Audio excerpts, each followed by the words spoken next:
ఏమండి ఏమండి చెప్పు. పెళ్లిళ్ళు పైన నిర్ణయించబడతాయి కదండి, కొట్టుకోవడానికి మాత్రమే కిందికి వస్తాం.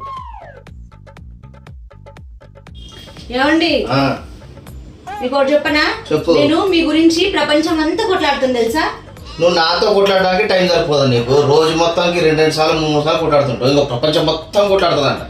మీరే అండి నా ప్రపంచము. నువ్వు ఉన్నవే. నా ఫోన్ ఎక్కడ దొరికి వస్తలేదు.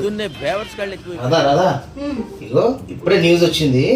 వాళ్ళ ఆవిడ వాళ్ళ భర్తని 31 సార్లు కొట్టిందంటనే. కొడితే వాడిన కోమలకి వెళ్ళిపోయాడంట డైరెక్ట్. అయితే 30 లిమిట్ అయితే అంటే 30 సార్లు కొట్టొచ్చు. అయితే ఒకసారి తింగడదానా కొట్టడమే ఎందుకే? కొడితే కోమలకి వెళ్ళిపోతారే. 31 కొడితే కోమలకి వెళ్ళాడు, 30 కొడితే లిమిట్. అప్పుడేమవ్వదు. నీ తింగడికి దండమే తల్లి. A few moments later. వెళ్ళిపోయి వంట చెప్ప ఫోన్ అక్కడ పక్క పడేసి పోయి వంట చెప్ప. నాకు అర్జెంట్ ఆకలి అవుతుంది. మన ఫోన్ లో కాల్లో కూర్చోలేను. సరే పప్పు అయిపోయింది, పప్పు తీసుకురండి, వంట చేస్తా. పప్పు నేను తెచ్చడం ఏంది? నువ్వు వెళ్ళి తీసుకురాపో. నాకు అర్జెంట్ ఫోన్ కాల్ వస్తుంది ఇప్పుడు.